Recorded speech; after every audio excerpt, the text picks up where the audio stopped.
अस्सलाम वालेकुम दोस्तों, कैसे हो। मुझे उम्मीद है कि आप सब से हो गए। न्यू अपडेट के साथ हम आपके सामने फिर हाजिर हो चुके हैं। अगर आप कुवैत में रहते हैं, कुवैत की खबरों से हमेशा के लिए अपडेट रहना चाहते हैं तो ये वीडियो आप शुरू से लेकर आखिर तक देखते रहिए। इस वीडियो में मैं आपको काफ़ी ज़्यादा इंपॉर्टेंट जानकारी देने वाला हूँ और आप लोगों को बताने वाला हूँ फ़्लाइट की संख्या के हवाले से, और जो एयरपोर्ट पर 10,000 लोग आ रहे हैं उनके हवाले से, और भी कुछ बड़ी अपडेट है जो डोमेस्टिक लेबर ऑफिस के हवाले से अपडेट आ रही है।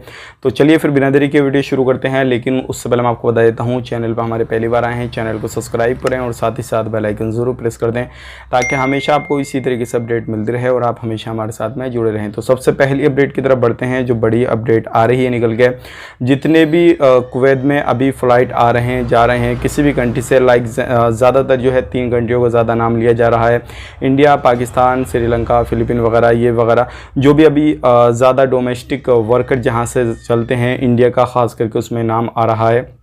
तो अभी इन कंट्रियों से ज़्यादा फ़्लाइट की मांग की जा रही है और ज़्यादा यात्रियों को सफ़र करने की इजाज़त की मांग की जा रही है। और बताया जा रहा है कि कहा जा रहा है कि 10,000 की जो तादाद है उसको बढ़ाकर 20,000 किया जाए ताकि जो टिकट के प्राइस हैं वो भी कम हो जाएंगे और लोग जो इंतज़ार कर रहे हैं काफ़ी समय से उनका इंतज़ार भी ख़त्म हो जाएगा और लोग जो परेशान हैं उनकी परेशानियाँ भी मिट जाएंगी। तो ये एक अच्छी अपडेट हो सकती है। आने वाले वक्त में बहुत ही ज़्यादा लोग इस चीज़ की मांग कर रहे हैं और मीटिंग वगैरह की जा रही है।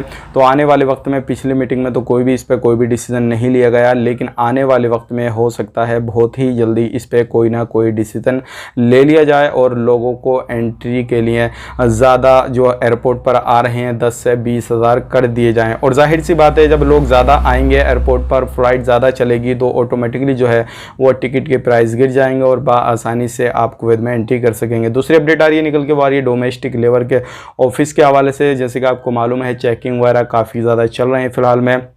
तो अभी 29 कंप्लेनें दर्ज की गई थी जिसमें के ऑफिस वगैरह अलग अलग एरियो में चेकिंग वगैरह किए गए। तो अभी बहुत सारे ऑफिस में इस तरीके का मसला चल रहा है, जो क्या अभी प्राइस तय किए गए हैं उससे काफ़ी ज़्यादा प्राइस ले रहे हैं कुवैती लोगों से, और भी उसमें बहुत सारी परेशानी आ रही हैं और सैलरी की भी परेशानी आ रही है। और ऑफिस बीच में किसी के पास में लाइसेंस है, किसी के पास में नहीं है, तो इस तरीके की बहुत सारी परेशानियाँ आ रही हैं।